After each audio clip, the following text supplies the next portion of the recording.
called, please send me a message through the chat so that I can ensure that you are counted as present. You do not need to unmute yourself to respond when your name is called. For any members who are calling in and are unable to use the chat feature, please send me an email or text so that I know you are present. Alfred Mays. Anita Appenfeld. Anthony Graham. Ashley Kazoo. Brian Abernathy. Present. Cheryl Miller-Dice. Danielle Mondrazo. Present. Deborah Stewart. And no need to respond. Eric Sanchez. Leslie Locklear. Lisa Eads. Lorena Gonzalez. Princess Brown. Ricky Hurtado. And Zach Hawkins. Zach Hawkins is here. Thank you. Please remember to mute yourself. Dr. Graham, we do not yet have a quorum. All right. Thank you, Ms. Patilla. So seeing that we don't have a quorum, we don't have any action items up front in the meeting if I don't think. Well, the approval of the minutes. What we will do is proceed, and as we establish a quorum, we will circle back and approve the minutes since that is an action item. Is there any unreadiness with that approach?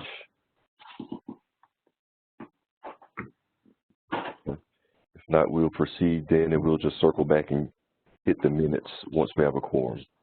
So thank you again, Ms. Matilla. Welcome, task force members, and thank you for joining us from across the state today via WebEx. I would also like to welcome members of the public who have joined today's meeting. Due to the ongoing COVID-19 pandemic, all task force meetings will continue to be held virtually. Let me pause again and just remind people to please mute yourselves. We're picking up some noise in the background, so if you would, please make sure you mute your mic.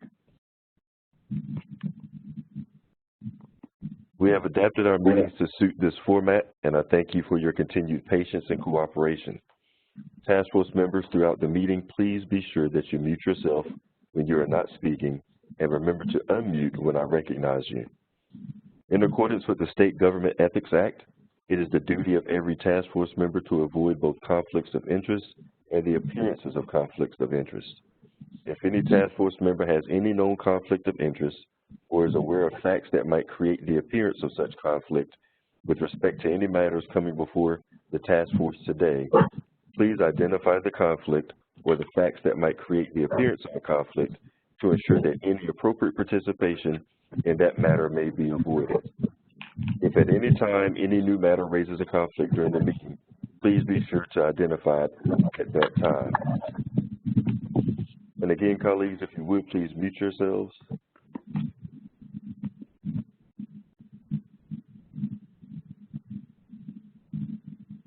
All right. Before we move into today's meeting topics, I want to provide an update regarding our recommendations. I would like to express my sincere appreciation to the Recruitment Subcommittee, the Executive Subcommittee, and our colleagues at the Hunt Institute for their work in developing and honing the early iterations of the recommendations regarding recruitment of educators of color. Following this meeting, you will receive an email containing these draft recommendations and instructions on how to review this document. We value the contributions and perspective of all members of our task force, and we welcome any feedback you have regarding these recommendations by Friday, August 21st. Again, please submit any feedback that you may have on these recommendations by Friday, August 21st.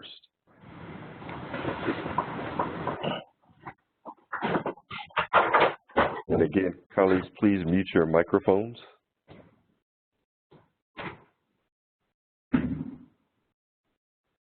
Now I would like to transition to today's focus on preparation. Educator preparation involves the learning processes, capital, and program culture that constitute how all educators, especially educators of color, are prepared in institutions of higher education-based and alternative certification programs. How educators are prepared sets the foundation for their in-service effectiveness and can be a significant factor in attrition. When designed with consideration toward the needs of aspiring educators of color, educator preparation programs can provide an affirming and culturally sustaining learning environment for all pre-service teachers that prepares them to thrive in serving our increasingly diverse student population. Unfortunately, for many aspiring educators of color, educator preparation programs, especially those at predominantly white institutions, can be isolating and fraught with systemic barriers to completion. As we hear from our presenters today, I want to push you to think about how we are identifying and addressing the root causes and systemic issues that are limiting enrollment, persistence, and completion among aspiring educators of color in our state's educator preparation programs. At this time, I would like to welcome our first presenter, Dr. Lisa Mabe Eads. Dr. Eads is the Associate Vice President of Programs with the North Carolina Community College System and also serves as a member of this task force. Community colleges play an important and often unheralded role in the building the pipeline of educators of color. Today, Dr. Eads will share the efforts of the North Carolina Community College System in this space and highlight specific programs and institutions that are leading the way. If you have questions for our presenters, please message our meeting host through the chat feature and you will be recognized to share your questions. Please remain muted throughout Dr. Eads' presentation. Dr. Eads, we're glad to have you here this afternoon, and we are thankful for all the work that you do with the North Carolina Community College System. At this time, I will turn the floor over to you. Thank you, Dr. Graham. I appreciate the opportunity to be here this afternoon. I'm going to try to, I apologize. You have a chair at my home cheering me on. So today I'm here to share information about what the community college system is doing to improve and increase diversity in the teacher education pipeline. So I'm going to move through the slides fairly quickly, and as Dr. Graham mentioned, if you have questions, please send those to the host in the chat box and we will respond to those. I thought it would be helpful to start by giving you the scope of the community college system. North Carolina has 58 community colleges in this state. We are the third largest community college system in the nation. We serve all 100 counties. So in terms of how we fit into the teacher education pipeline, the one phrase that comes to mind is we are ready to serve. We cover all 100 counties. We also have the quickest and most efficient way to reach those underserved areas of the state. And quite frankly, our student population is more diverse. So we feel like this is a great opportunity to expand what degrees we have in the state, and that's what I'm here to share with you today. We have 2 new specialized transfer degrees that are designed to be seamless for transfer for students who are interested in teacher education. So let's go on.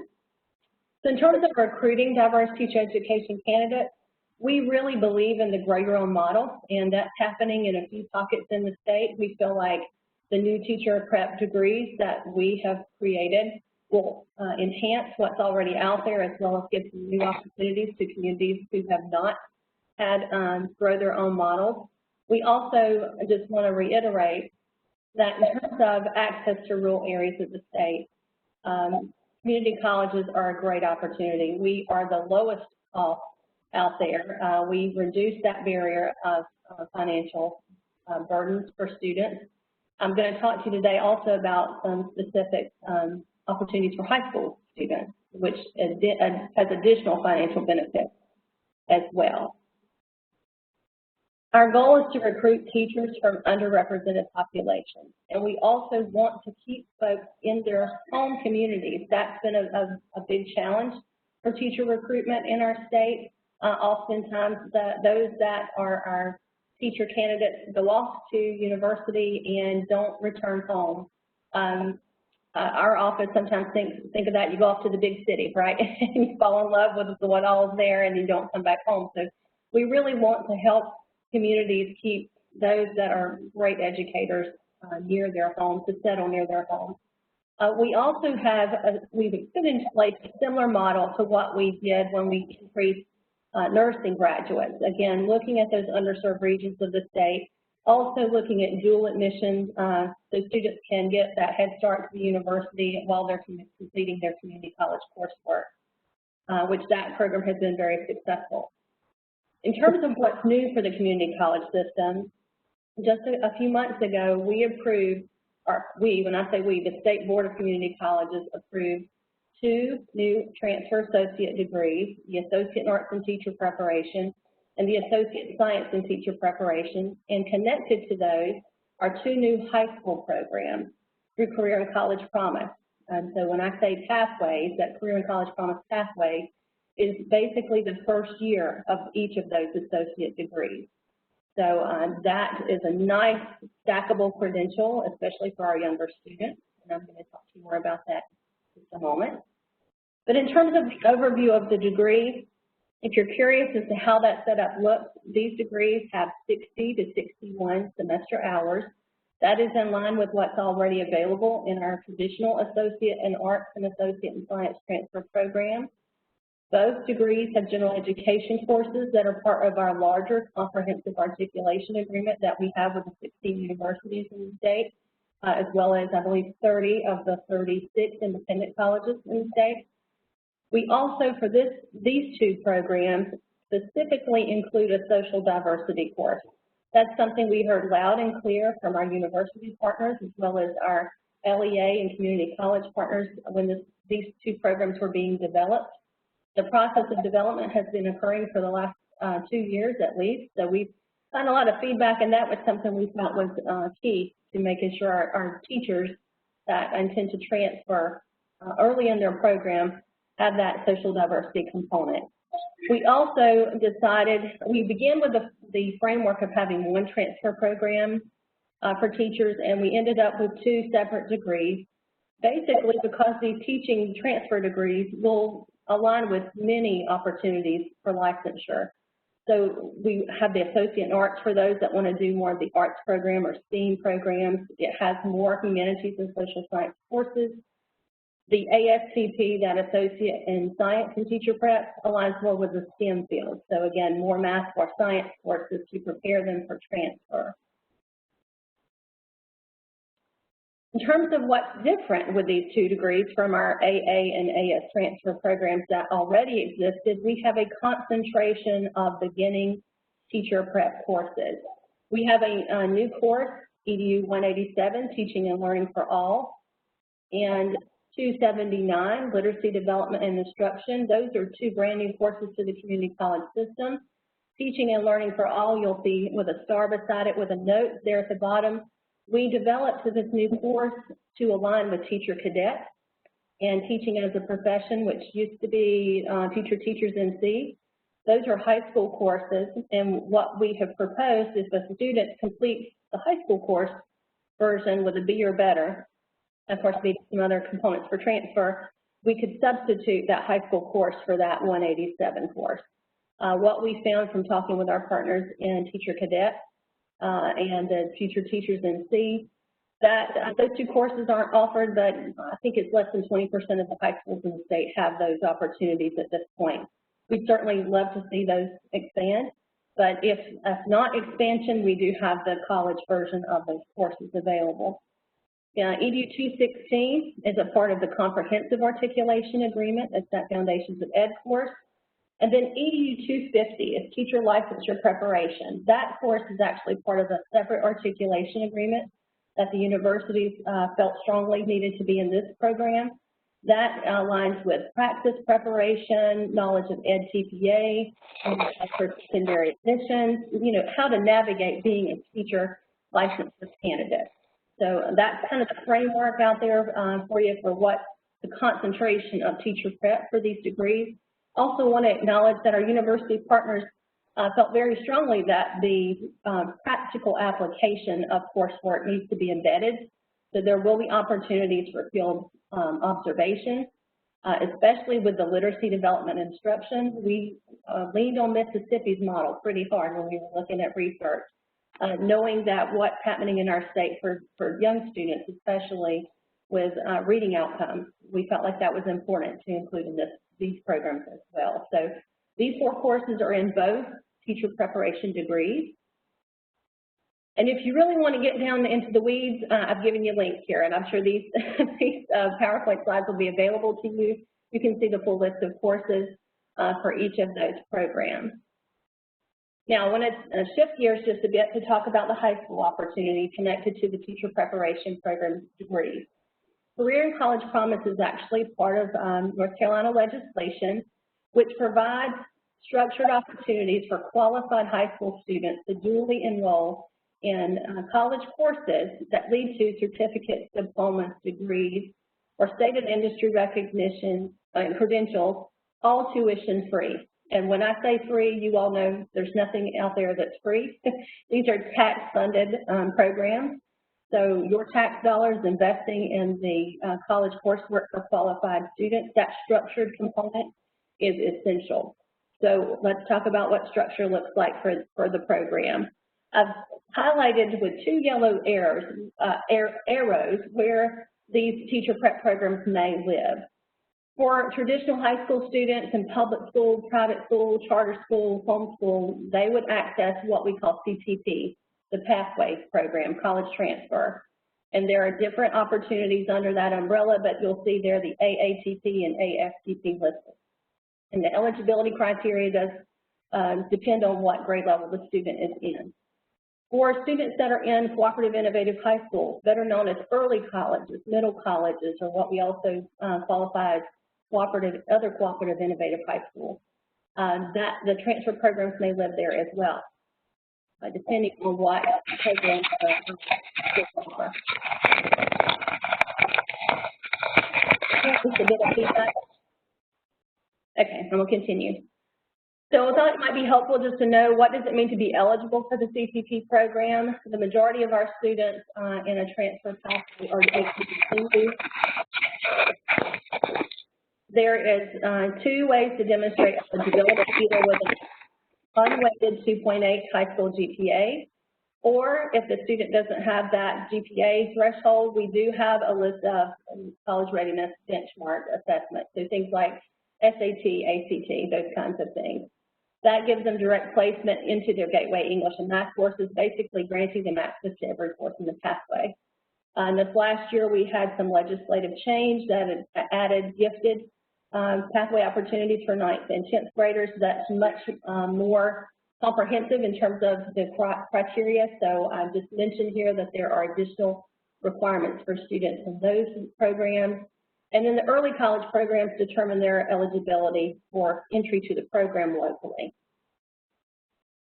So let's talk about cooperative innovative. Those early colleges also might be news to this group.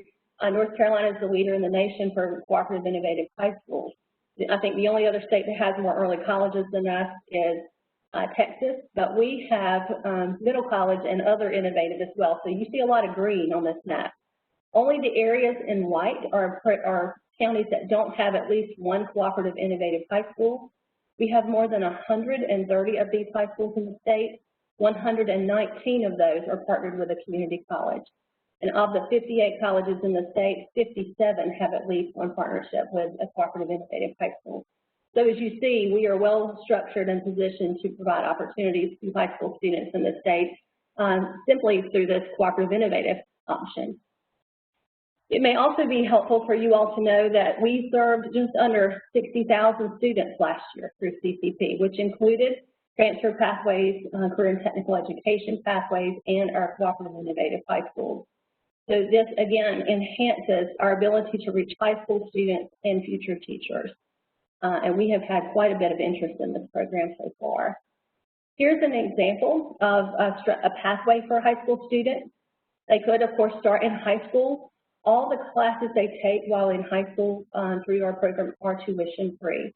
Now, the legislation waives tuition. It does not cover textbooks. It does not cover fees.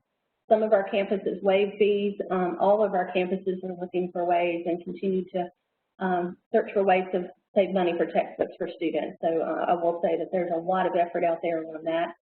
A student could take courses at their community college in their teacher prep pathway while in high school, which again is approximately the first year of the associate degree. I will mention that some students, those that are really great at planning their schedule, could take additional courses while still in high school. We do have some students that complete the full associate degree while in high school. That's amazing to me. I don't know how they manage to juggle high school courses and college courses, but that has been an increasing area for the program. So potentially a student who's aggressive with scheduling could get their first 2 years of college paid for through CCP, which would allow them to graduate high school as a junior in college. That's been more likely in the past under our cooperative innovative high schools, those early colleges, but that is certainly something that's not unique to early colleges any longer. The final part of the program, so those remaining 2 years, would be with the four-year institution, either online or in the local community. Again, thinking about that grow your own model, it's going to be essential to making sure we are reaching all areas of the state. And then, of course, along the way, we suggest that students have advisors both at the community college and the university. That chance to be dually enrolled at some point as they're transitioning would be great. And again, knowing the time and the constraints, if you want to know more about the program, I've given you a link there. I've also given you the same link to the pathways. So if you want to see what courses are available to high school students, you have access to that there. When we think about partnering with the universities, I think it's also important to mention that our state has really strong transfer opportunities. I did not realize that until I went out of state to speak to a group. And our agreements between UNC and our independents are very strong. I'll also mention that the community college system has a combined course library, meaning English 111 is taught at all 58 campuses. So in terms of transfer, it's much easier to articulate with the system between universities instead of those bilateral one-to-one agreements. Again, this puts us at a unique position to accelerate this teacher training model to draw on the strengths of what's already in place. Our goal is to design this degree as an affordable option, attracting young people into the profession with the help of scholarships and other support. I'll mention that though these programs are new, we have already been in discussions about finding additional funding to partner and expand the outreach to increase students of color in our programs. I also want to mention that these articulation agreements, which I think is going to be on the next slide, I'll mention that it's going to be essential that our partnerships with our HBCUs are strong to use these transfer programs to open opportunities. So we would love to brainstorm with this group as well as other members of the task force to think about what funding opportunities might support transfer for teachers of color. In terms of an adult student entering the program, they would enter through the AA or ASCP degree and apply for financial aid. Potentially that could also be connected in the future to some other funding sources. The final part of the program, again, would be provided by the four-year institution. And again, we would suggest university and community college advisors along the way. Now, these two new degrees come with new articulations, and that is something we are in process of firming up. So first step was to get the state board to approve the degrees and the pathways, and now we are in process of getting those agreements signed. So those have those new courses I just mentioned earlier. And again, the new articulation agreement will move us forward as educators and policymakers to increase the diversity within our teacher pipeline, as well as reach out to those underserved areas of our state. The degrees and who's approved to offer, we are getting a lot of questions about, okay, who's offering these new programs? There's a lot of excitement. As of today, we have 25 of the 58 colleges already who have applied and become approved to offer the new program. We anticipate that the remaining colleges in the next year will come on board, and in fact, I've received 2 other requests in the last 2 days. So we're processing these as quickly as we can. So in terms of who's offering what when, we have the colleges listed on your screen, approved to begin this fall. So quite a few. In fact, the majority chose to apply to start right away. We have 2 others coming on board spring of 21 and 1 that has applied for fall of 21. And again, just noting that I'm still receiving applications. So these are very hot topic right now. I also want to mention that the community college system is working to become an approved EPP. So we, for many years, have done lateral entry, and of course, lateral entry has come and gone, and it's different now in terms of what the community college vision is for teacher preparation under the residency model. So I just want to mention that that's under development. That is another opportunity for us to reach out to those who may be from another field, who want to join the teaching profession, who have a degree in another area, and want to get that teaching license and become teachers. So we are very excited about that up and coming opportunity as well. And I know I've been talking as fast as I can to get all this information to you, but I'll just leave this slide on the screen to mention that if you have questions or suggestions or want more information, please reach out to me or Mary Alvera at the system office. With that, I think that's the last slide for me.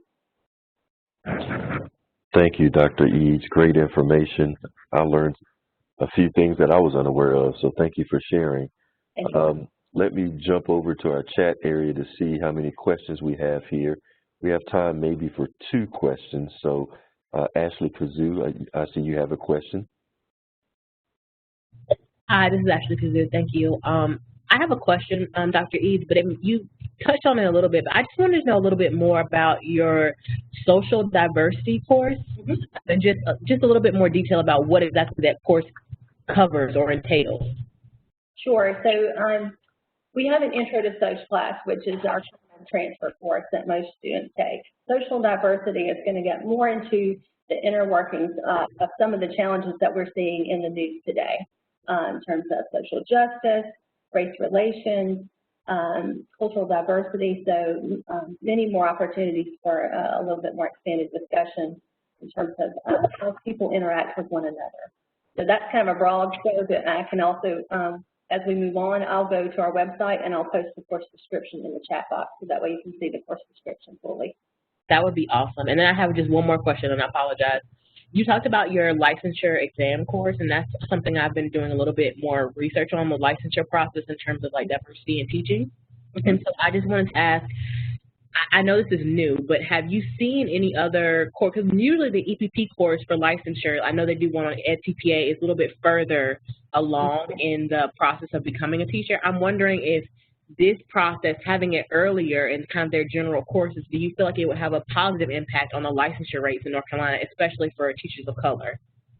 I think to speak to your question, yes, but it's a yes, but, okay? The purpose of that course is to build awareness, so it does not require a student to take and pass practice. It prepares them to do that. Same with EdTPA. We want students who are in the pipeline to know what's ahead of them, because some of the challenges where we lose students in the pipeline is when they encounter something they weren't anticipating. So in terms of EdTPA, the cost, for example, we've heard quite a bit of feedback around that. That course is designed to be a sophomore year course in our program.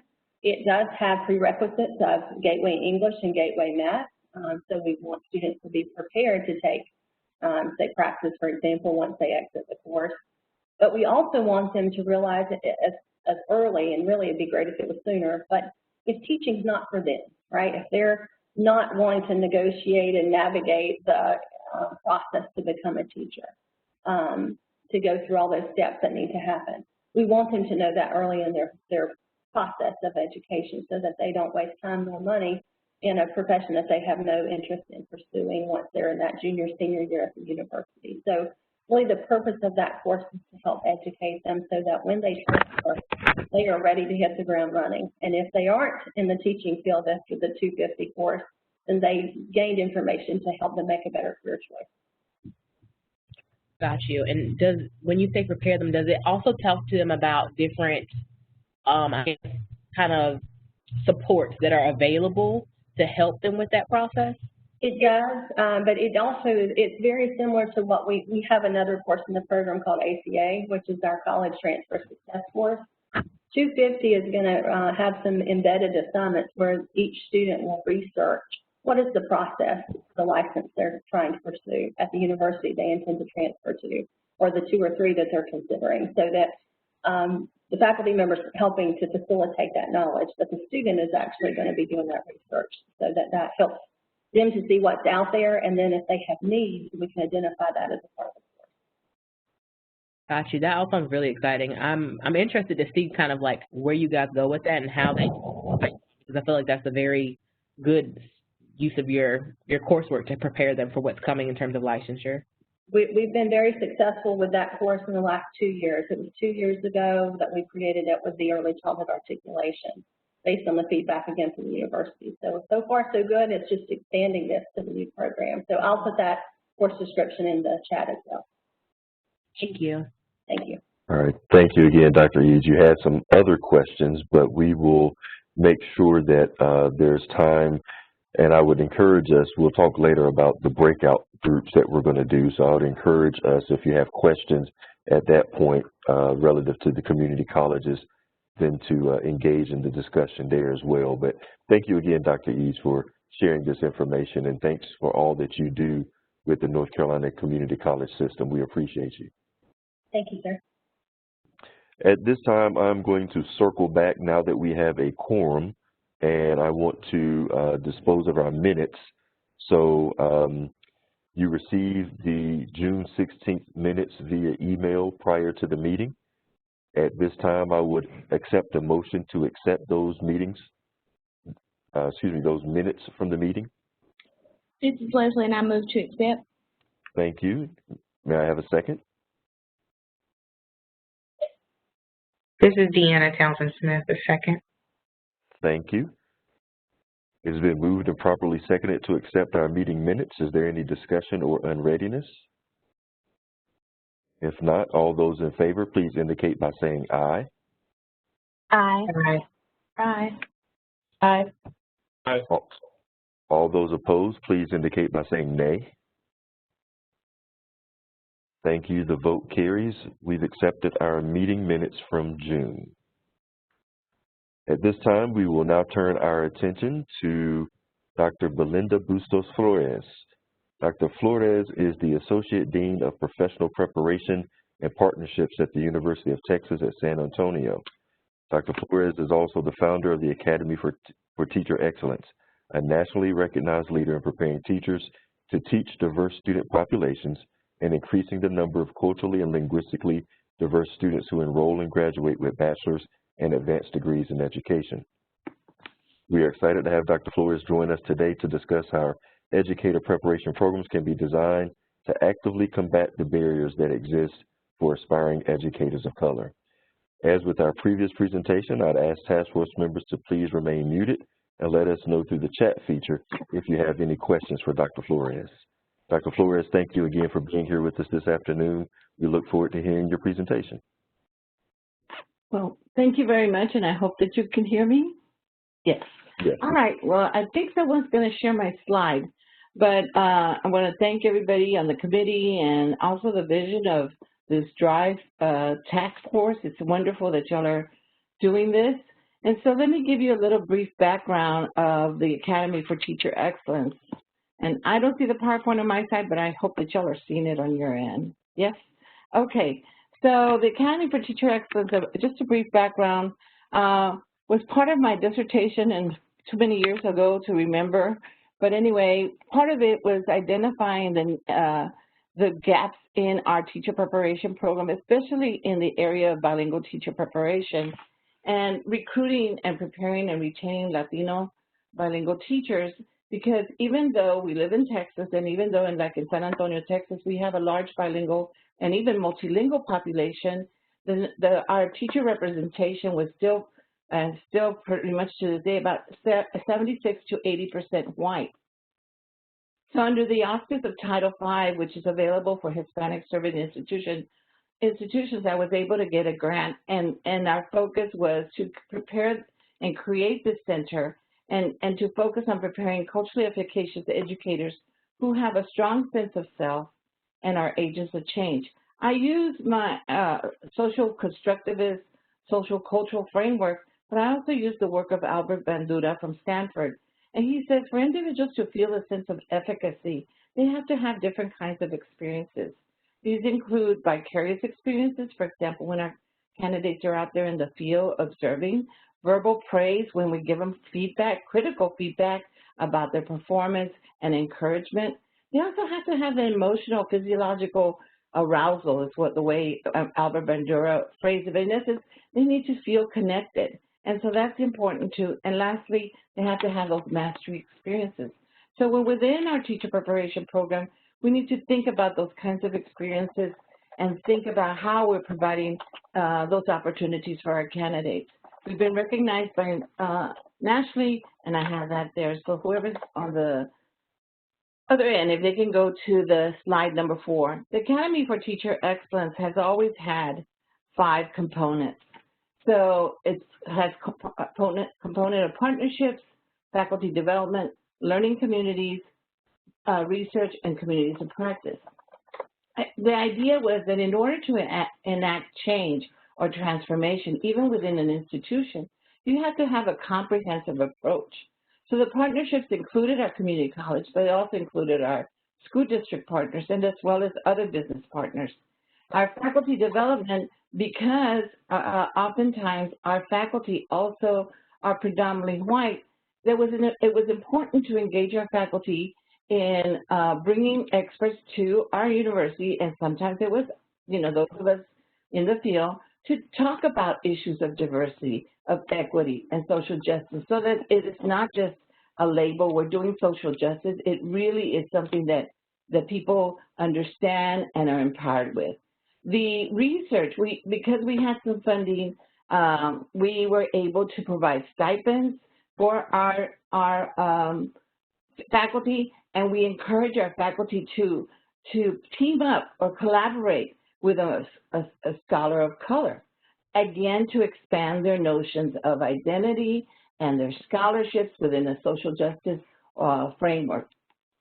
So within that, we also looked at our teacher candidates and provided a learning community so that they would have a place where they could learn and they could grow, and also have a place where they can deal with certain barriers. So we engage in research that informs our practice, and we also engage our partners in saying, what is it that you need to know? So we can go to the next slide. I looked at the I looked at North Carolina's teacher-student gap, and y'all know it more better than I. And so you know that, you have a large overrepresentation of white teachers with less representation of Black and Latino and Latinx teachers. And of course, I didn't even look at Asians and whatever. What I found interesting is that, and I'm going to speak specifically to the Latino population. Your Latino population is nearly 60% are native born. Oftentimes when people start talking about the Latino population, they think of us all as being immigrants. In Texas, some of us have been in Texas and can claim being in Texas before Texas became part of the United States and before we seceded from the Union. But so it's important to understand that the Latino group is just like the African American or Black group. They're a very heterogeneous group, and so you have individuals who have lived in an area for a long, long time, have resided, have maintained their cultural and linguistic practices, and then you have recent immigrants. In North Carolina especially, the largest population from what I looked at is Mexican or of Mexican descent, but you also have individuals who are indigenous, who come from different parts of Mexico and Central America, whose first language is not Spanish. And Spanish is seen as the colonial language. And so it's also important to think about that as we design our teacher preparation program. I was listening with great interest about the community college and how they're going to address that, different issues of social justice. I will encourage you also to look at issues of linguistic justice, because, like I said, for our Spanish speakers, English is the language of oppression oftentimes. For indigenous populations, even from Mexico and Central America, it's Spanish that's the oppressive language. So we got to understand that. And people maintain their language to maintain their identity and say, here I am. So some of the, next slide, some of the challenges and barriers encountered for first generation and educators of color. I put off first generation because, you know, if you're like my daughter who has 2 college-going parents, they're going to know how to navigate the university system. But first generation, they're going to encounter other barriers because not necessarily does mom or dad or tia or grandmother know the process. They may ask relatives.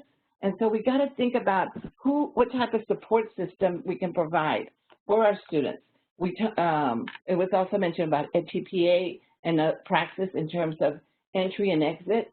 I don't know in North Carolina if there's ways that students can get stipends to help them with this. But we also have to look at their schooling experiences in terms of we're trying to increase the number of Latino bilingual teachers. What kind of experiences do we have? Institutional support, food pantries, emotional, psychological needs, especially if students are attending a predominantly white institution. Are there safe places, perhaps within the learning community, that they can feel that they can express either the micro or macro aggressions that they're feeling? The curriculum misalignment. Is there a representation and voice of teachers of color? And here I'm going to talk about all teachers of color. It is great that you'll have this articulation agreement with the community college, but it's also important that you all have those conversations, those courageous conversations, that when readings are selected, are readings selected that represent them, that are scholars of color? And, you know, when I teach a class, I do make a big to-do. This is my colleague from North Carolina. She is, you know, an African-American or Latino or whatever. We have, our students don't know, just because we know who Gloria Ladison Billings is or Angela Valenzuela is, they may not know that. And so it's important for us, it behooves us to do that. And then understand the historical underpinnings of our curriculum. Why do we have certain courses and when we have certain courses, and the types of field and clinical experiences. I know that North Carolina does have rural areas, as does Texas. And so in some of our rural areas, it's depending, you may have a large white population, but you also have your farm workers or the individuals who pick our daily vegetables and that keep our lives going. And those oftentimes are immigrant populations who help bring our food to the table. So the kinds of experiences that are clinical, they have to be of quality and diverse. And so giving them the kinds of experiences where they go out and look at the community and look at those cultural resources within the community, because people of color have ways to navigate that sometimes we, as we become middle class, no longer have links to those kinds of resources. Next slide. So in trying to set up something like the Academy for Teacher Excellence Research Center, because this is one of the questions that was asked, there has to be a deliberate plan of action. And I'm glad that y'all have the governor, the universities, the community colleges. I hope you also include, like I mentioned before, the school districts and others in your plan of action. And so, yes, address those gatekeeping mechanisms, provide an infrastructure with learning communities, and then curricular alignment beyond the standards. So we know that these are the barriers.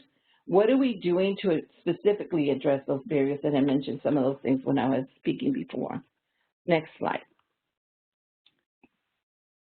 So addressing means university student support services. We all have them in our university, but specifically the Teacher Academy learning communities speak to what barriers they may have in becoming a teacher.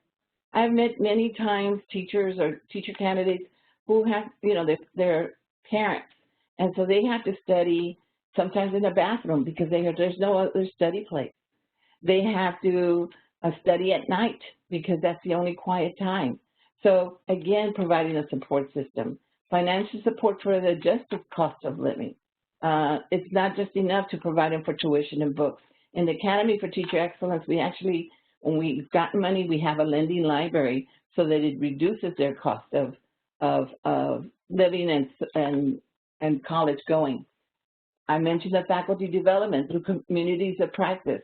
So yes, it's great to have a one-time speaker come and talk about issues of diversity and social justice, but then looking at those same issues and looking at our syllabi, looking at the readings, like I mentioned before, looking at the activities.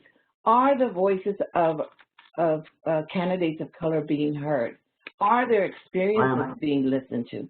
And then also sharing the gatekeeping mechanisms with our stakeholders and funding, and make it like part of the university capital campaign. If you can go to the next slide. So in addressing the need of Latino, Hispanic educators, you know, I looked at the North Carolina, and I noticed, of course, that you have ESL services, and my understanding you do have some bilingual programs.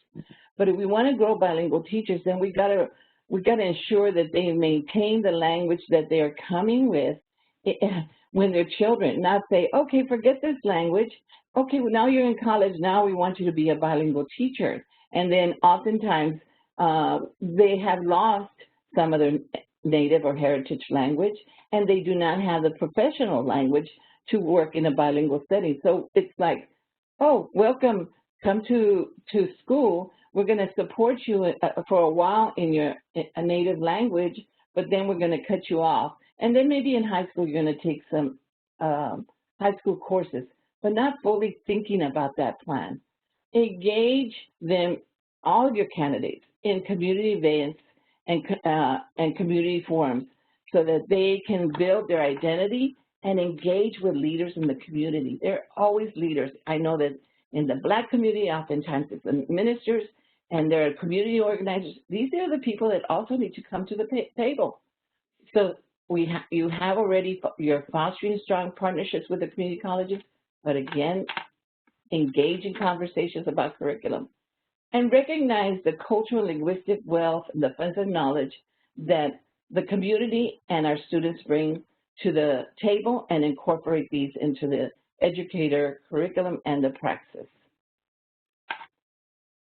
Faculty development, I'm just going to repeat a little bit, maybe what I said, engaging the faculty in speaker series, critical discussions, challenging their thinking, and it's the next slide if somebody can go on, and redesigning, form a committee and have that committee say, do we have this thread going of social justice in our curriculum? Are we looking at different voices so that we can make sure that our students feel representative? And then support the faculty research. Find dollars from the provost office or from wherever to support the type of research that expands faculty's notions of diversity and engaging with scholars of color. And if you have doctoral students as well. Developing those reciprocal partnerships, and I have mentioned this before, school districts, community college, and engaging the school districts, and it sounds like you all are doing this fabulous, grow your own residents and paraprofessionals, professional pathways. Attending to the hiring needs of the school districts, one of the things that I did was I sent out a Qualtrics survey. What type of teachers are you looking for? What are the characteristics? And this gave me information to bring back to the faculty and say, this is what the districts need. How can we close this theory to practice gap if we're not listening to what their needs? Engage in joint decision-making, whether it's curriculum, field, or clinical experiences, and also think about conducting research practice partnerships. Too often, we look at the schools and other community agencies, oh, this is where we're going to place students, and it's one directional. they may look at us and say, oh, good, they're going to give us some students. But it's just at a surface level. And we may want to engage in research, but it's research that we're interested in, and it's worthy research, but is it also research that is worthy of what they are, the needs that they have. In engaging the stakeholders and in doing funding, clearly articulate your vision to stakeholders, make it part of the university campaign, provide university system, stakeholders and others, evidence, and there's lots of it, even in Journal of Economics, where representation results in academic and personal success, not only for students of color, but for all students, to have teachers who are in different positions. We don't want our students to only see individuals of color in menial jobs. Some people, they take very much pride in those kinds of jobs, and good for them, but we should also have that representation. Explore different types of funding and engage with law and policy makers for finding funds streams to support your efforts. Last slide. It does really truly require a coordinated approach where you engage your partners, your university, and others, including your students, in making a successful program such as the Academy for Teacher Excellence Research Center. And while the Academy started as, on its own, much of its work has been institutionalized by myself and the other associate dean. So thank you, and hopefully I left time for questions. You did. Thank you, Dr. Flores. Great presentation. I'm checking our chat area, and we have one question from Becky Blanchard.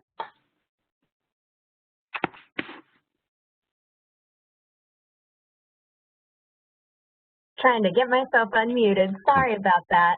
Hi, everyone. Let me go back to my question. Thank you so much for this presentation, Dr. Flores. And just so you know, I'm a former bilingual educator from Fort Worth ISD. So I'm born and raised here in North Carolina. I taught bilingual ed in Texas. I'm really interested in your advice for us, knowing that we don't have as robust a structure for bilingual education here like Texas does, and you mentioned that. Do you have any recommendations for us to help describe the differences and the importance of bilingual instruction versus just ESL instruction as we are seeking to support more linguistic? Good afternoon. Is this Dr. Haruna? Oh. Hi, it's Dr. Sandoval. How are you? Oh. I think there's somebody else in the conversation. Yeah. Is that your personal cell phone? One moment, Dr. Sandoval. Oh my gosh, well, thank you. Dr. Sandoval, we can hear you. One moment, everyone, while we take control.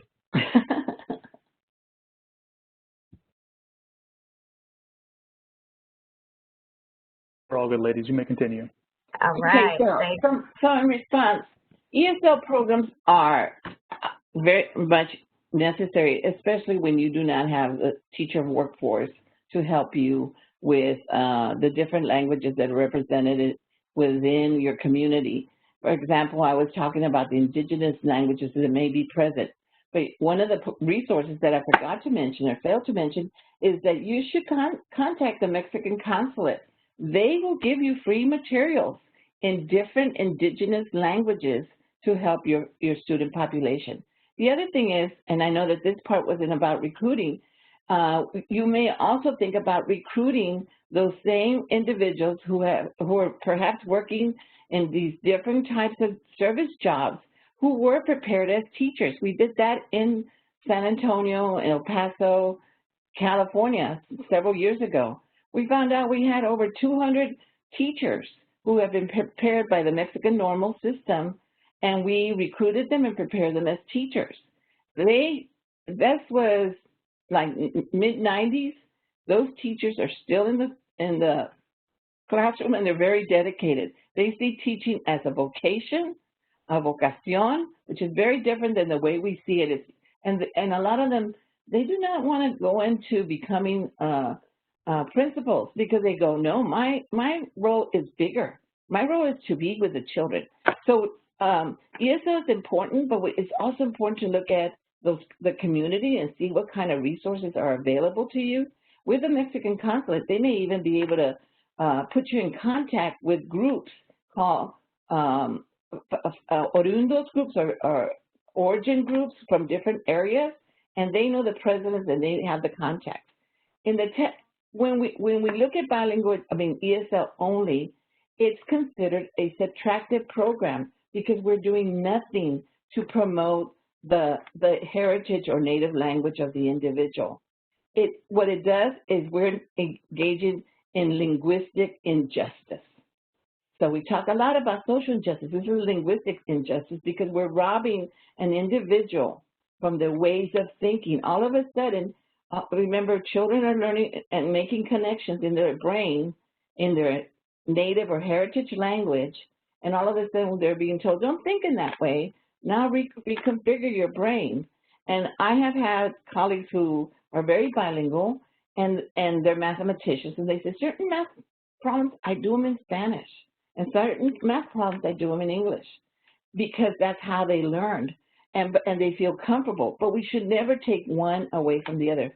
You have strong forms of bilingual education. Transitional bilingual education is a program that you start, let's say, in kinder or first grade, and by the second or third, you exit children out. Again, you're providing an anchor for a while, but then think, oh, by third grade, you're ready to move on and only learn in English. What we know from the research is that in third grade, there's a lot of things happening that children are not only learning, they're learning content. And so now you've taken away their base. They're taking away their heritage or native language, and now it's going to either further delay them. A strong program is a dual language program, and dual language programs do take time to build. And so you can have a strong bilingual program and encourage students to maintain their language, and why not, increase the programs so that by the time they get to high school, and I don't know if this is part of the plan in the community college or the high school, the Spanish or the foreign languages that the teachers are taking is also helping them build a professional language, because you're going to have heritage speakers. I was one of those kids was like, oh my gosh, another boring day in Spanish I'm going to spend, because I already know yo me amo, tú te amas, and all that other good stuff that have everybody. But now we have, and I know in Texas, Spanish for heritage speakers, which helps us develop that professional language. So I hope I have answered your question, Rebecca. Absolutely. Thank you so much. And I think we have a significant amount of work to do here in North Carolina to build up the idea of linguistic justice. I am not really familiar with that being part of our vernacular. And I love that you brought that up. So thank you. Yes. Well, thank you, Dr. Flores. Great presentation. A lot of really great concepts that you introduced for me. Linguistic justice, I agree with Rebecca. That's a new term for me, new concept for me. So thank you so very much for engaging us and for helping us to really think about leaning into our community a great deal more as we think about the work that we're doing and how we can go about diversifying our teacher workforce. I think far too often we try to do school-based so much that we forget about the community. So great presentation. Thank you so very much for joining us this afternoon. Thank you. Thank you. Bye-bye. And keep up the great work. Thank you. All right. Bye-bye. Colleagues, I will now like to welcome our next presenter, Ms. Jessica Hurd. Ms. Hurd is the Chief of Equity and Inclusion at the National Center for Teacher Residencies, a national organization dedicated to launching, sustaining, and scaling a network of high-performing residency programs dedicated to preparing highly effective teachers. Teacher residencies have been a topic of discussion in more than one of our meetings, and we are excited to have Ms. Hurd join us today to discuss the Black Educators Initiative, a nationwide effort by the National Center for Teacher Residencies to recruit, develop, and retain Black educators through teacher residency. Please continue to let us know your questions through the chat feature and please make certain that you keep yourselves on mute until I recognize you to pose a question. Ms. Hurd, thank you for being with us this afternoon. Glad to have you here. Hello, I'm happy to join you. I hope everyone can hear me. Audio is working okay? Yes. Excellent. I'm very happy to get to spend some time with you all this afternoon to share more about teacher residency programs and the Black Educator Initiative, as previously mentioned.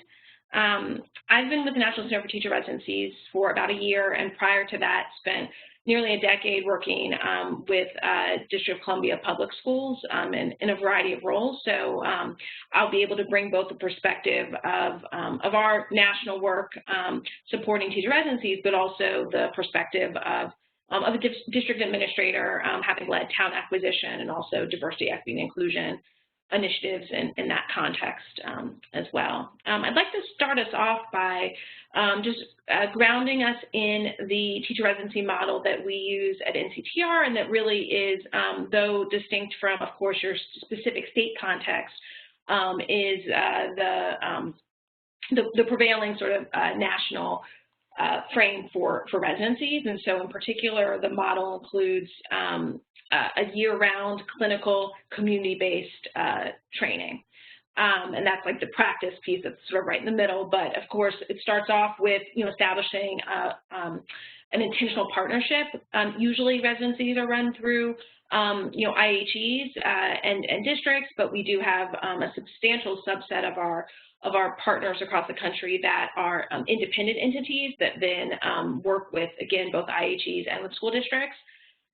Recruitment Selection, I know, was the focus of your last convening or summit, so I won't spend too much time on that, but we have found that teacher residencies are especially attractive to aspiring educators of color, and that some of our programs that have taken additional efforts to be culturally responsive in their outreach and to really build authentic relationships and sustain authentic relationships across cohorts have had a lot of success in pairing the existing elements of the model with the community context in which they work.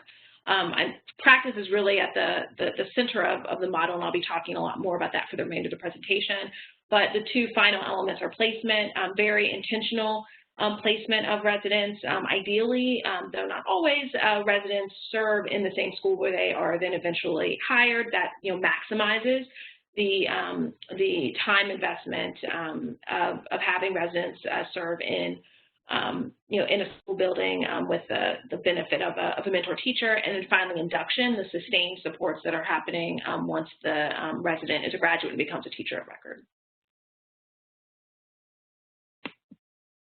And just to provide a little more context on our work, the vast majority of graduates from the residencies that we support, their graduates are heading into Title I schools. And as I mentioned, we have been successful in attracting aspiring educators of color. The model itself seems to be attractive because we have a substantial portion of residents who are from the communities and from the school systems where they ultimately teach. And so that chance to get that training really proximate to their lived experiences and familiarity is a really important component. But, especially in the work I've been leading over the past year with NCTR, I've been supporting us to even further focus specifically on the demographics of the students who are being served in Title I schools, really naming race. And so some of those stats here are there for your reference as well. But what we're trying to do is in our continued evolution of how we frame and define residencies, and then how we support organizations that want to launch residencies or that want to continuously improve, really pushing them to look at how they can outline the opportunity gaps present in their specific context, and then designing and redesigning their residencies in alignment with those.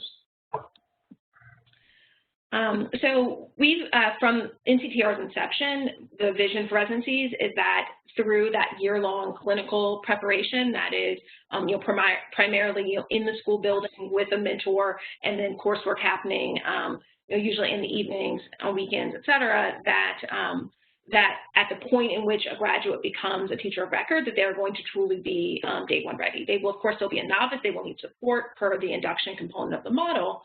But the idea is that they will have deeper familiarity with both the content and the context and authentic relationships to build upon that will then increase their efficacy. So here are just a couple of key examples of what we consider Day One Ready to entail and the ways that we're pushing ourselves to deepen the consulting and services that we provide. And just to go a little bit deeper into our services, we have two primary supports. One is to help to launch teacher residencies for IHEs or districts or independent entities that wish to do so in their locale. But then also we have a growing network of established residencies that choose to stay and participate in a community of practice in order to continuously improve. And so we have some residencies that have been around for over 10 years and others that maybe in their third or fourth year. But together we have really been deepening our ability to not just provide quality preparation, but to influence the practices and the policies from statewide and national context.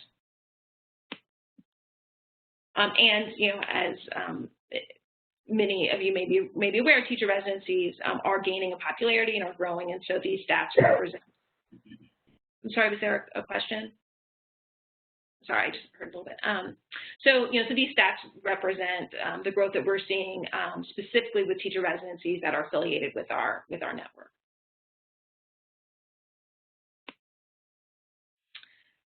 So a couple of things to highlight regarding the efficacy of teacher residencies. I've mentioned that that we're finding success in attracting educators of color. The original statistic that was provided, around 55%, that was from a couple of years ago. Our latest cohort has actually 62% of residents identifying as people of color, again compared to 21% of all new teachers nationwide. And we're also really encouraged by the level of retention we're seeing, not only in teaching as a profession, but specifically in the school where they begin teaching, in their graduate year. We're also seeing some really promising effects for mentors, that mentors are themselves increasing in their effectiveness, and that's I made the point around our residency model because all the statistics here then refer to that year-long clinical preparation. Similarly, we have a very specific sort of definition of what a mentor entails, but for teachers that are in fidelity with our mentor model, we are finding that they are actually increasing their effectiveness even as residents themselves are more prepared as a result of their exposure to the training model. And so, we've got that 98% of mentors agree that participation in the residency has improved their own abilities as a teacher leader. And then you can see that the effects would be amplified to the extent that residency programs are successfully recruiting educators of color to serve in those mentorship roles. And then additionally, obviously there's a larger challenge around teacher retention, and then even more so for educators of color. We do see that principals, of course, who are playing a key role around hiring and around training, are seeing that residents are tending to outperform novices from other pipelines. We have been at NCTR codifying and elaborating upon what the particular high priority practices are. I've listed these here, for your reference. Of course, in different contexts, there's different areas of focus, but we are seeing both the first two. So in terms of high quality lessons and adapting appropriate student assessments, we're seeing that as being really important to equity in terms of ensuring that students are exposed to rigorous content. And then, as I'll get into more detail around our Black Educator initiative, we're also finding that unpacking and deepening and aligning the work around social, emotional, as well as culturally and linguistically sustaining practices. It's those two combined, the rigor and then the affirmation and the acknowledgement of the lived experiences of students of color that have been particularly in our sites in the recent period. This just is more so for your ongoing references. I know you all will have access to the slides, but it's this combination of features that we are seeing then translate into overall improved outcomes and improved quality of teacher preparation. And then also as it relates to the state context, you know, we're seeing in different states different approaches to invest in and support teacher residencies. So just I can share a couple of examples for number one in terms of putting policy in place first. Louisiana has a pilot that might be worth looking into. West Virginia has actually put some policy in place that requires teacher preparation programs and IHEs to have a residency pathway that, you know, wouldn't of course necessarily be the sole pathway, but really, you know, emphasizing the need that should be one of the options for aspiring educators who prefer it. And then in Delaware, stipends have been invested in order to offset the, you know, known financial barriers to entering the profession. California really has made a substantial investment of $75 million in recent years in order to expand and deepen the capacity of existing residencies. It's a large state and there are several pre-existing effective teacher residencies, so that's been an exciting sort of policy area to follow. And then we are also in CTR's partner with Mississippi Department of Education, which has received funding from the Kellogg Foundation to launch a statewide teacher residency, which includes centralized recruiting to then be able to attract and deploy, you know, particularly educators of color and Black educators in that context for school districts that need it most. And then the next couple of slides again are for your ongoing reference, but this just gives a little more detail in terms of the types of policy approaches that that might align with your local or statewide context. Teacher voice, of course, we're seeing is especially important as it relates to educators of color, and some of the work from the Education Trust, some of their recent reports, most recently, If You Listen, We Will Stay, that we have really looked at and have leaned into with some of our consulting to support our residencies, and not just through surveys, but through like a broader set of qualitative engagement to really gather deeper insights into the experience of residents and their graduates of color in their respective districts. And we have many resources that are available on our website, so just wanted to call this one out to the extent you're wanting to dig a bit deeper. But the report here will unpack partnerships, accountability, recruitment, and coaching. Another report we have moving into sustainability considerations is also on our website, Designed for Impact. But I think that there is sometimes an impression that teacher residencies are a substantial investment and might be more of an investment than can be that can be sustained. But when we take into account what the costs are for replacing teachers, and there was a slide earlier that talked a bit about like how many candidates it takes to find a quality candidate when someone leaves. So that's like burden and time, particularly on principals, but also on school district, human capital or talent offices. When that's juxtaposed with the cost of residencies, it helps to clarify the return on investment that's possible. But I did here put a couple of average costs associated with stipends and mentor stipends and resident stipends, as well as what tuition, as a potential way to offset cost, what those have tended to be. But again, if you're interested, you can reach out to me, and you can also check out the report. Also related to this, I've listed several of the places where residencies around the country have been receiving funding. So to move into more detail about our Black Educator Initiative, we are just in the beginning of our second year, and leading the Black Educator Initiative is one of the two major projects that I joined the organization to support, the second being our internal diversity, equity, and inclusion work, which it was really important. I really appreciated hearing both Lisa Eads as well as Dr. Flores, but Dr. Flores's comments around the known barriers for educators of color in order to, review curriculum and ensure that there's alignment, or to take another look at recruitment and make sure that the recruitment isn't being done in a transactional way, but is being done in a culturally responsive way.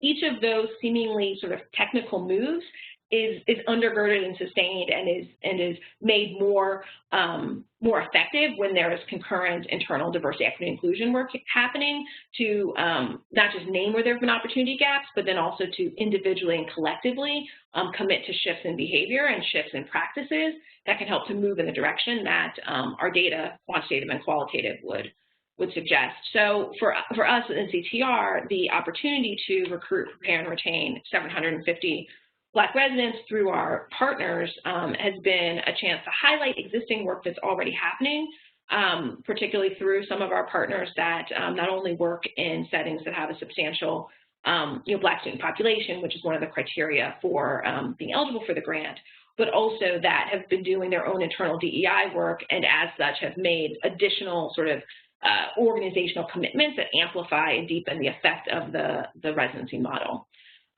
So for our first year, we were able to provide subgrants to 8 teacher residencies. We now expanded to over 12 residencies that are in the second cohort. And ultimately, what we're trying to do is codify as a national organization those practices that have been associated with improved outcomes in terms of successful recruitment, as well as persistence in training, and then ultimately recruitment.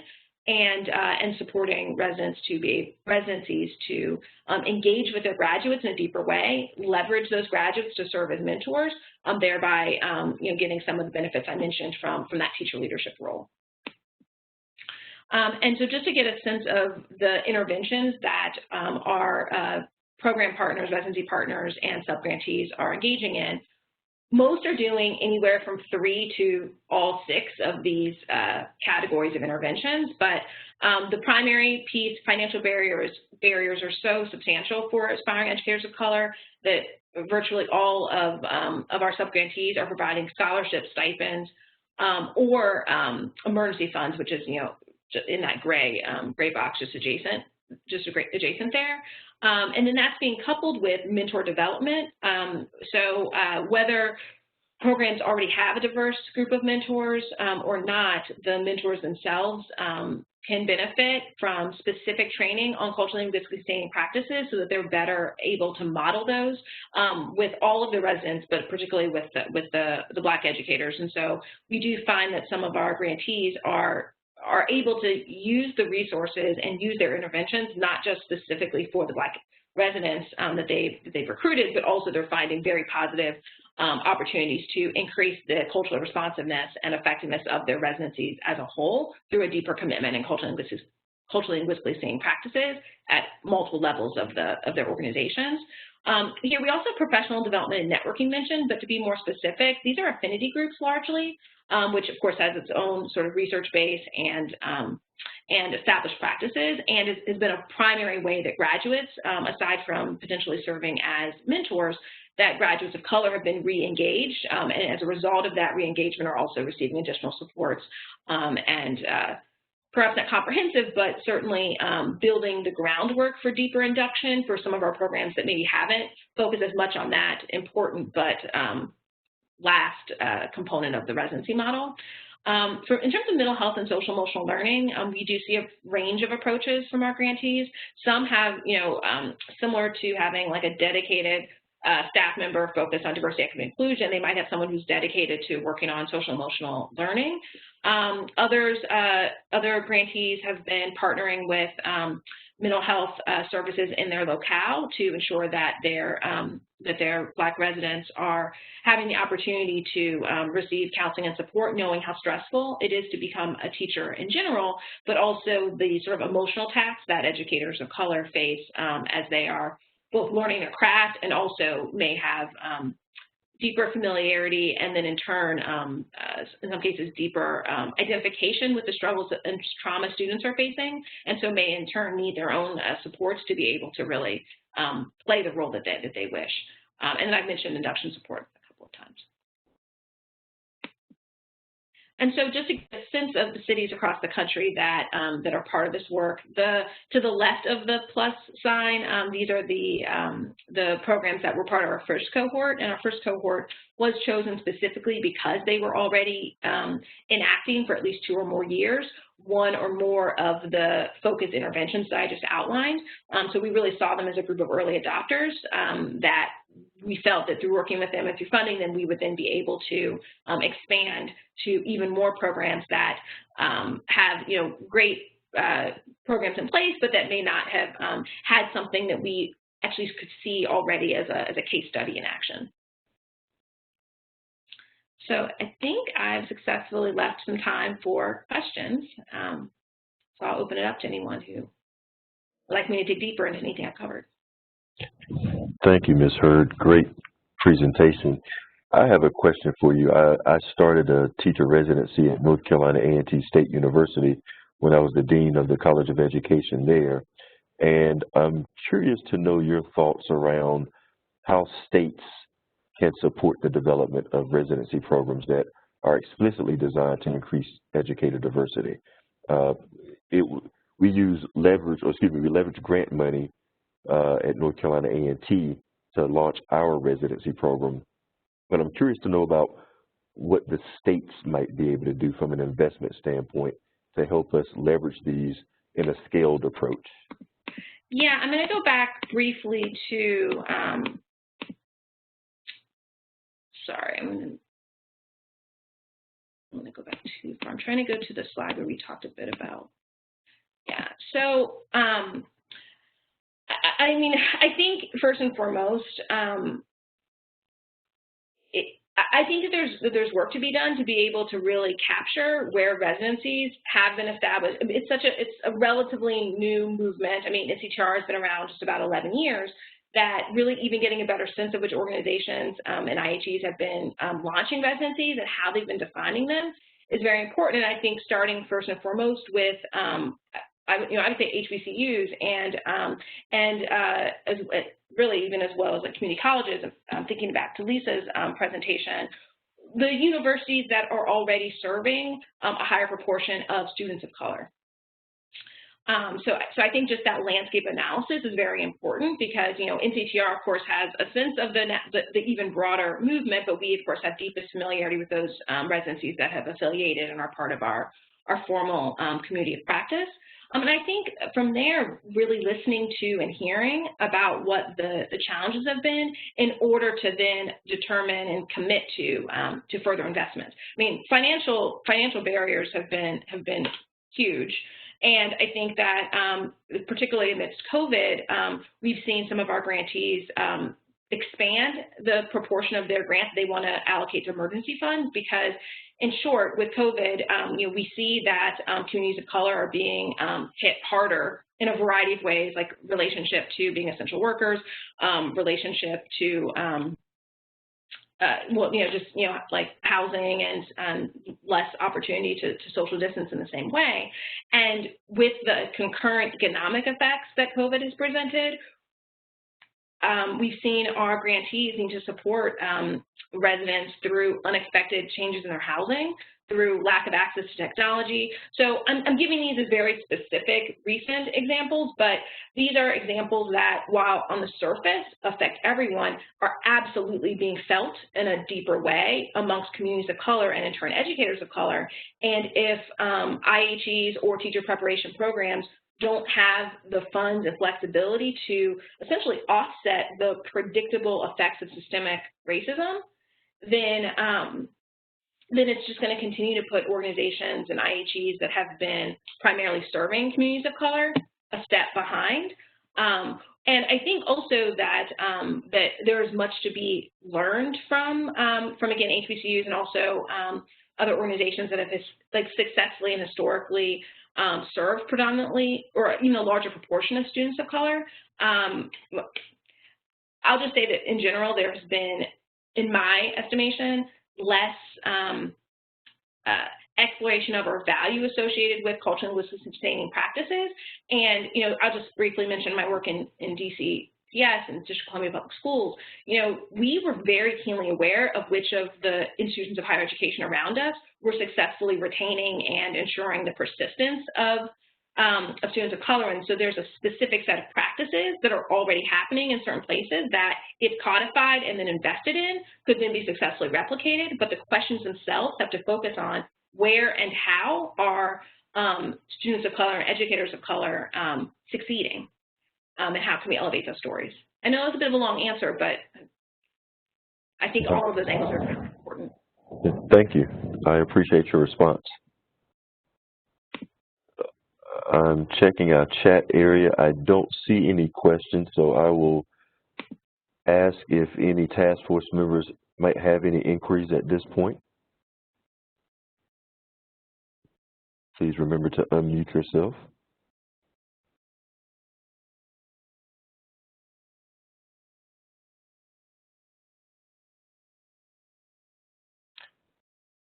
Ms. Hurd, I think you left us speechless. Thank you so very much for your presentation. Thank you for all the work that you're doing. We'll continue to follow what you do very closely. I am a proponent of teacher residencies, and I would like to see them scaled here in the state of North Carolina, particularly given the success that many of these residencies have with teachers of color and the retention of teachers of color long term. So thank you again for joining us this afternoon. Of course. Well, thank you for all that you all are doing as a task force. I will also be following your work. And please don't hesitate. My contact information is here, so I'd love to stay in touch. Thank you. Take care. Take care. Task force members, we will now transition into a new component of our meeting, breakout discussions. Because of feedback from task force members about the desire to reflect, digest, and process information you have heard throughout the meeting, we have worked to create this space for increased small group discussion and collaboration. In a moment, you will see a dialog box telling you that you have been placed in a breakout room.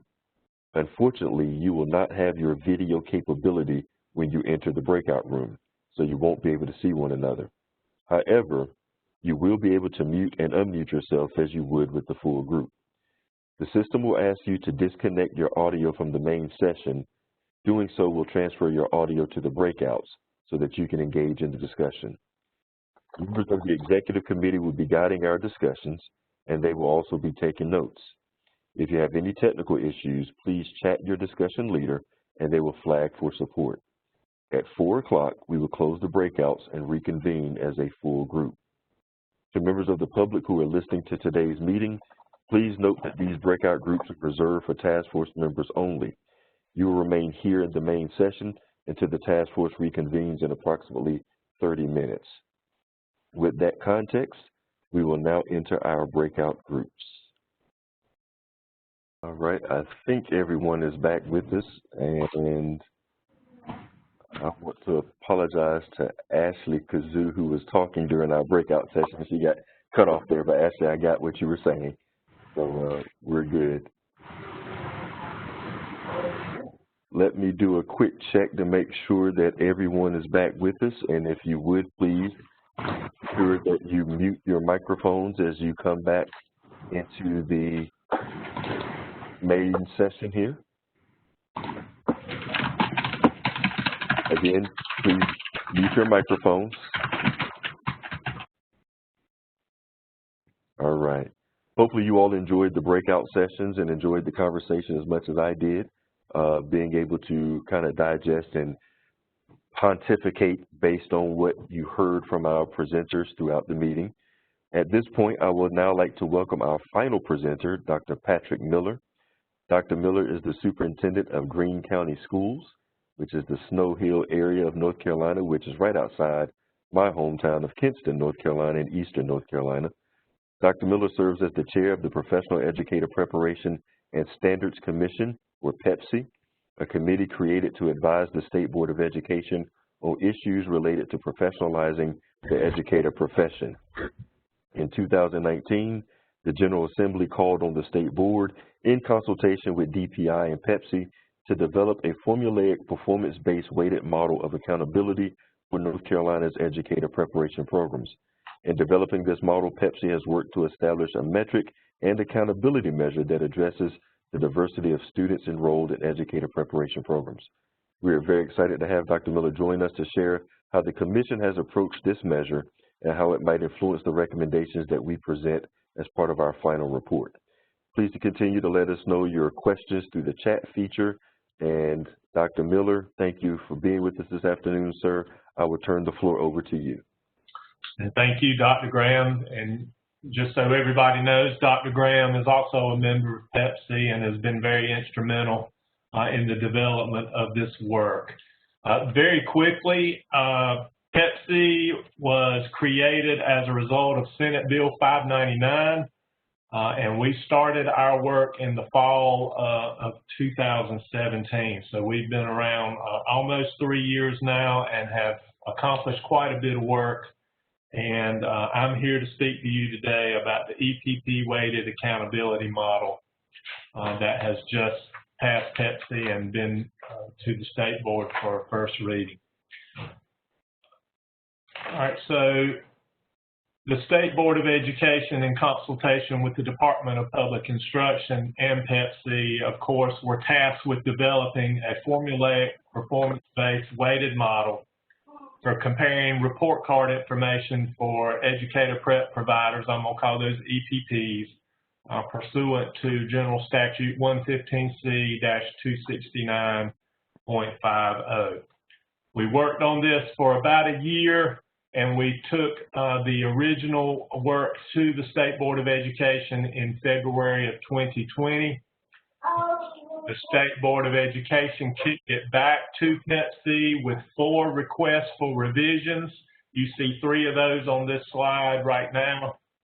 The first was to consider increasing the value of the EdTPA or the PPAT, whichever test that EPP gives, in the calculation of Domain 1, because it is the measure that the EPPs have the most control over. So Pepsi took that into consideration and recommended elevating the EdTPA or the PPAT to 50% of the domain weight, with EVOS results and evaluations in NESIS both weighing in at 25% of that domain. The second revision was to establish a floor to the minimum number of surveys required for use in the accountability model. These surveys are completed by the teacher themselves and the employer, teachers themselves. So Pepsi recommended a change to policy TCED-016 to require survey participation as part of the completion of the beginning teacher support program. And we did that hoping that that would up that response rate so that those response rates would be valid and reliable. We were also asked to consider extending the duration of the sanctioning period. We did that, but ultimately determined that there was no need to extend. And then the big one, and this is why we're here today, in the original proposal to the State Board of Education, Pepsi had included a 4th domain around diversity that we had proposed as a 2-year pilot program. The State Board, with their new strategic plan, with a big focus of that on diversity, asked us to consider something that would be consequential now. So we took it back to our committees, the EPP committee and the accountability subcommittee, and have done a significant amount of work on that since February. And you can see what we came up with was 3 subdomains that have to do with the % non-white candidates in an EPP, and let me go through that with you. And we define non-white as those candidates identifying as Hispanic, African American, Asian, American Indian, Native Hawaiian, or 2 or more races. And we broke this domain up into 3 subdomains. The first is weighted at 34%, and that's growth over time. How well do you increase your % non-white over time? The second and third subdomains are both weighted at 33%. The first is the EPP compared to the institution itself. So if Green University was a real thing, they would look at the EPP at Green University versus the % non-white at Green University as a whole, and then the EPP compared to the state. Pepsi, I think is fair to say we are open to considering additional measures of diversity in the model if and when they can be collected or if and when they're practicable.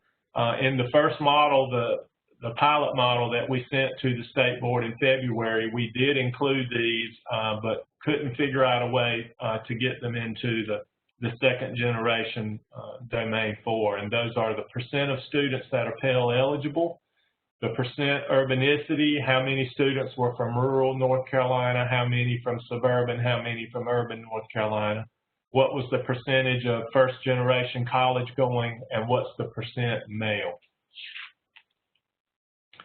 So our timeline moving, let me back up one, I think I skipped one. So this is the revised weighted model that was taken to the state board in August for the first reading, and it passed Pepsi in July. You can see domain 1, there's the EdTPA, PPAT at 50%, and EBOS and NESIS at 25%. Domain 2 is 1 year retention average, and that makes up 15% of the total score. Domain 1 is 55%. The third domain are stakeholder perceptions. That's the recent grad survey and the employer survey. Both of those count 50% in domain 3, and domain 3 in the whole counts as 15%, as does the diversity domain, which is domain 4, and that's the percent non-white compared to those 3 indicators: growth over time, institution, and the state, with growth over time given just a little bit more weight in the model there. So I think it's important to talk about our timeline going forward. The state board is supposed to vote to approve this model for presentation to the Joint Legislative Ed Oversight Committee at their meeting in September. Please note that even if the board approves this, it does not necessarily mean that this model will take hold. It has to be approved by the General Assembly. As you see, HB 107, Section 3B says the state board shall not implement the weighted model without express authorization from the General Assembly. So following the board approval in September, if we get that, and we're hopeful we will, the recommendation then moves to the JLEOC for consideration. And again, if we are going to be able to implement this, it will require a legislative change. So with that, that concludes the slides that I have prepared. I rushed through those, hoping I'd finish in 15 minutes or less and leave time for questions. So we succeeded. What questions do you have? Great job, Dr. Miller. Thank you. Colleagues, I don't see any questions in the chat area, so I'm going to open the floor. We've got about 5 minutes here, so if you have questions, feel free to unmute yourselves. Please recognize yourself by name and then present your question. This is Zach Hawkins, Durham County General Assembly. I'm assuming this is for January 2021. Is that correct? I think that's the timeline.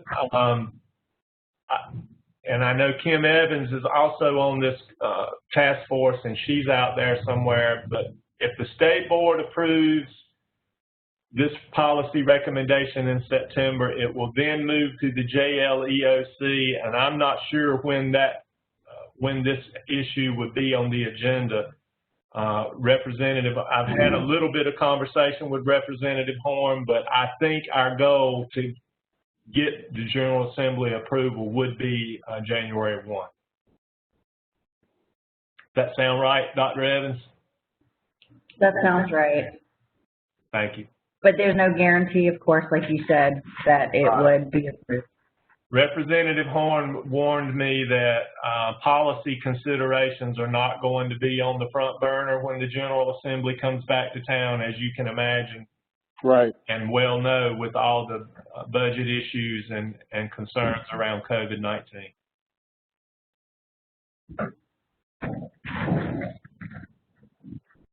Other questions for Dr. Miller?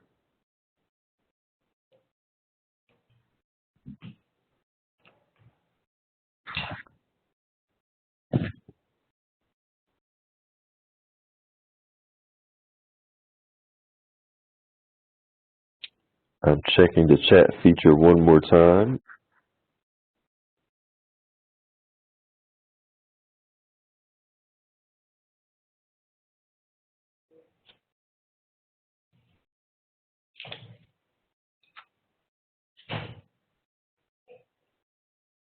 So there's a question here that asks, how have EPPs responded so far?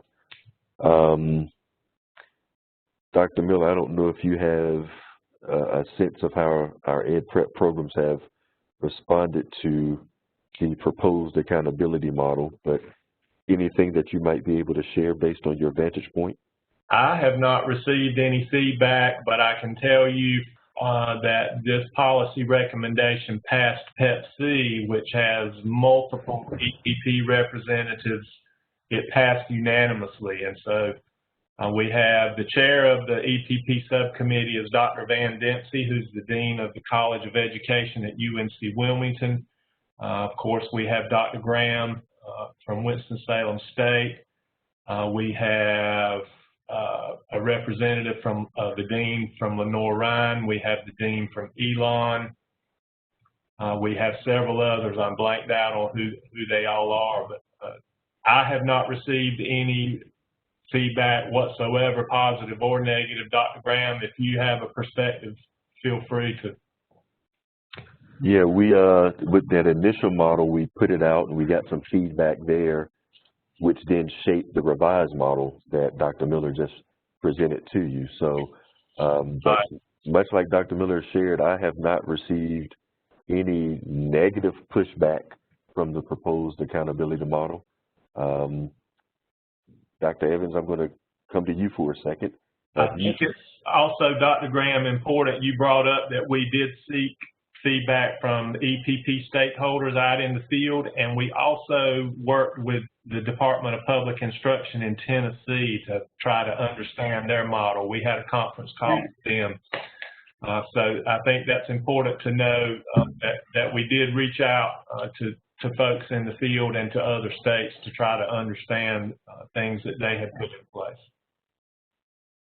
I'll just echo what Dr. Miller and Dr. Graham have already said, that we have had extensive EPP feedback throughout the entire process, from the initial decision on creating the proposal, and then when the state board asked for revisions, making sure that we had EPP feedback for the revisions as well.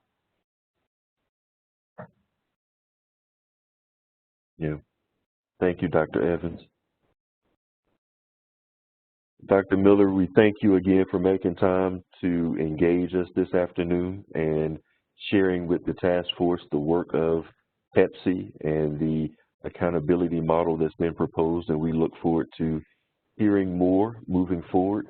And I certainly hope that all of this work moves forward without any glitches or hitches whatsoever. Thank you very much. I enjoyed my time with you.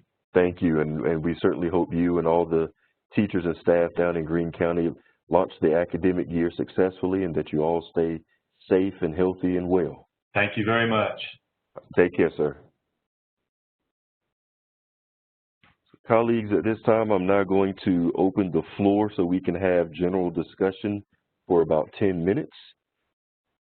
And what I would like you to do is really kind of reflect on what you've heard throughout the day. If you have any lingering questions, or if there are comments you'd like to make, or if there's something you'd like to share that perhaps emerged from the breakout groups where you were, now's the time to engage in this general discussion. Dr. Graham, this is Guy Hill. I put a question in the chat box that maybe you can answer. Just wanted a little clarification on that. Mr. Hill, I'll go ahead and ask you just to share the question aloud here. Okay, no problem. So I saw where the EVOS data was part of the EPP evaluation from PEP-C, and I was wondering how are EVOS scores a part of EPP evaluation?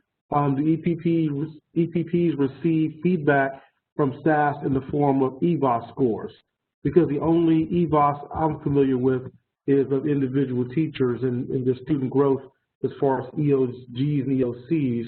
So I just didn't know how that was related to the evaluation of educator preparation programs.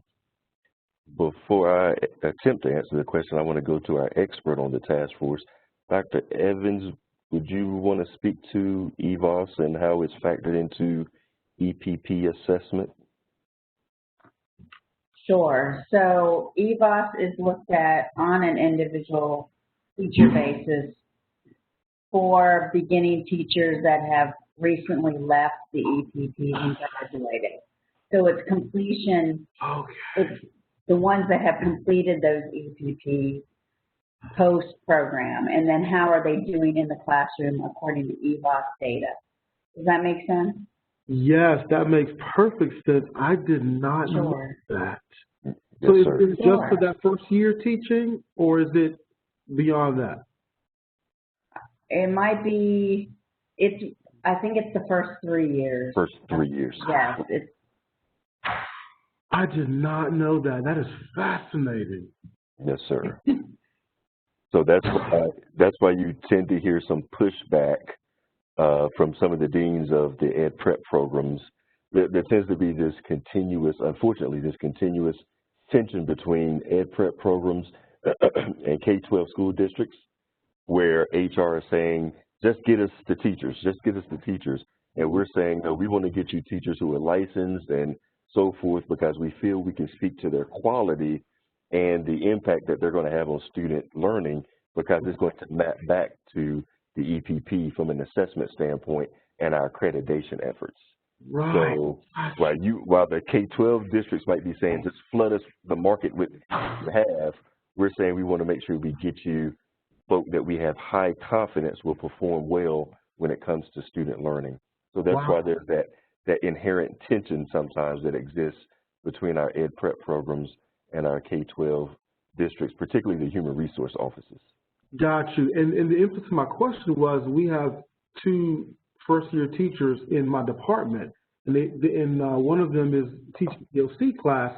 And so when I saw that, it's kind of caught my attention. Yeah, that makes complete and total sense. Thank you for clearing that up. I appreciate that. Good question.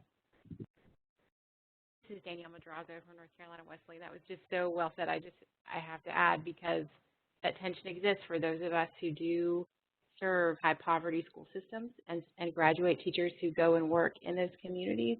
What we know about EVOS is that generally EVOS scores tend to demonstrate levels of poverty within the school system. And so there has been a tension there that exists, right? If your students are graduating and going to Apex and you know that the test scores there are reflecting the wealth in that system, right, you feel very confident about this particular measure. But if you are graduating with students who are going into high needs areas, then looking at student test scores is fairly controversial. So thanks for bringing that up. Thank you. Great comment.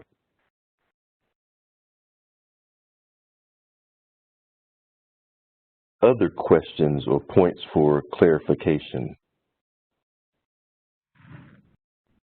Or just general observations?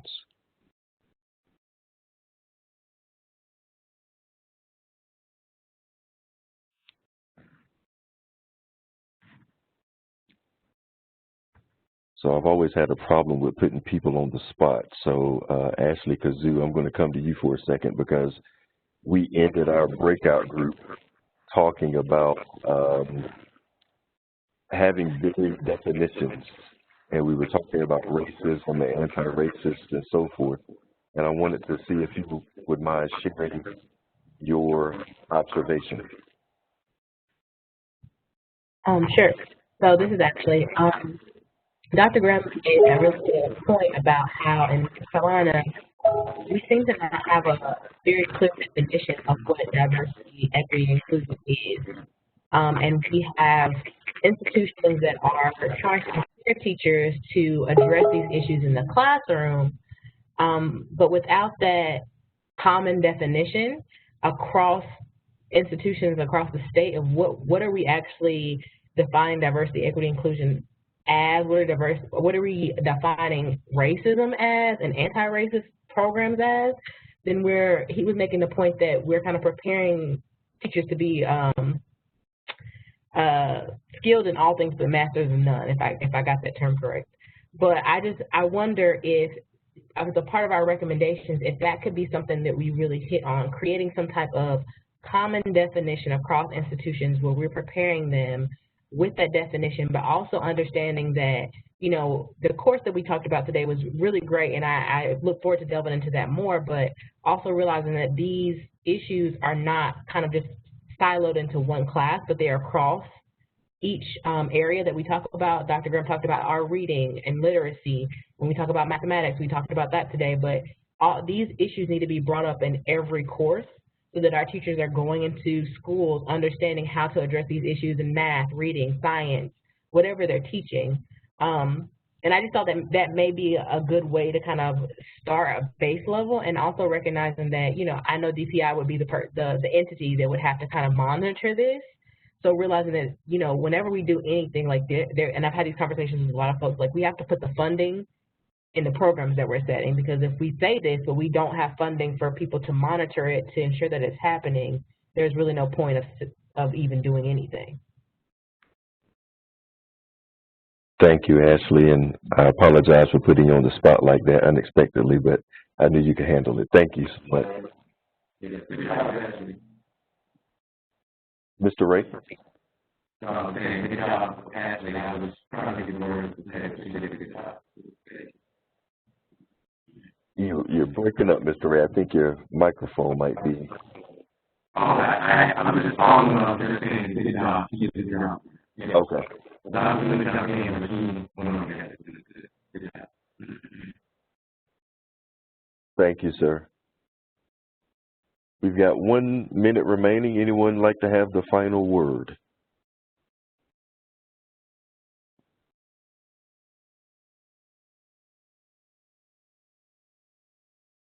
All right. Thank you all for engaging in the conversation. I'd like to take this time to thank our presenters, Dr. Eads, Dr. Flores, Ms. Hurd, and Dr. Miller. And I'd like to thank each one of you for joining us today. On your screen, you will see the schedule for the remainder of our full group meetings for the year. Our next full group task force meeting will be on Tuesday, October the 20th from 3 o'clock to 5:30 p.m. I know that as schools resume in whatever form, things will get busier for many of you. I appreciate your continued commitment to the efforts of this body and look forward to our next meeting. And again, please make sure you note the change in time on October the 20th, 3 o'clock to 5:30 p.m. rather than 2 o'clock start time. So please note that. As I mentioned earlier in the meeting, you will be receiving the draft recommendations from the Recruitment Subcommittee and instructions on how to review the document soon after this meeting. Please take the time to review the document and provide any feedback through Friday, August the 21st. So please make certain you review these recommendations. Think about what's been presented in these recommendations in terms of the recommendations and the strategies that have been proposed. Your voice is critically important, so we need to hear from you by Friday, August the 21st. Any questions about the recruitment recommendations and the timeline to provide feedback?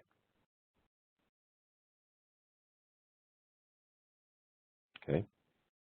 One final note, you will see a link to an evaluation for today's meeting through the chat feature. Please complete this evaluation to help inform how we are preparing for future meetings. At this point, I will accept a motion to adjourn.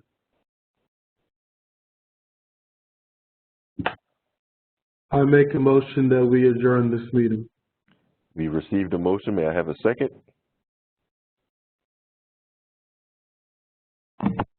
I second.